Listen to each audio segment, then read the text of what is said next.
ડુંગળી કાપેલી છે આપણી બાપા. શું પ્રોગ્રામ છે આજ ભજીયાનો? ક્યાં ક્યાં છે ભજીયા? વરસાદી પટ્ટી છે, બટેટા પૂરી છે, મેથીના છે, મોટા છે. બરોબર.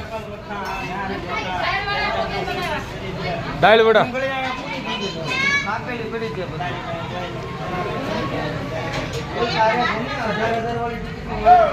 કેવા ભજીયા છે? હે સરસ. કેમ છે ભજીયા? તો વાંધો નહીં. સોસ હવે કોઈ ઉપર છે કે નહીં એટલે આવી ગયા બધા. હવે આની પછી મળે 10 જણા બાકી છે, બીજું કોઈ બાકી નહીં. હા હું ભાઈ ભજીયા શું કે છે?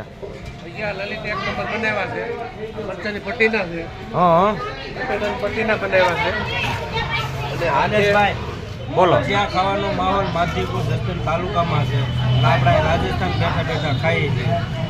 ત્યાં બાકી ખાવાની તો મજા અત્યારે એ ગામ ત્યાં જસદણમાં આવે. બરોબર. વરસાદનો માહોલ આ હું પટ્ટીના પટ્ટીના મરચાની પટ્ટીના છે. પટ્ટીના જોઈ લો ને ગામડા પૂરા નંબર બન્યા છે ખાવ હું માસી તમે કહો. એક નંબર બન્યા ખાવ ખાવ બાપા ક્યાં નો રહેતા નકર અમને પાપ લાગે નહીં ભૂખ્યા કોઈ રે. આમ તો આ ભૂખ્યા રે એમ છે.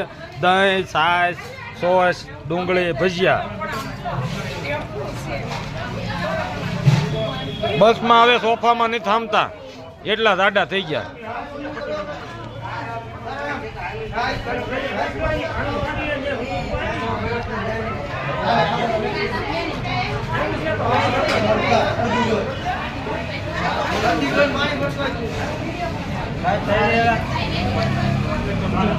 પંદર જણા બાકી છે.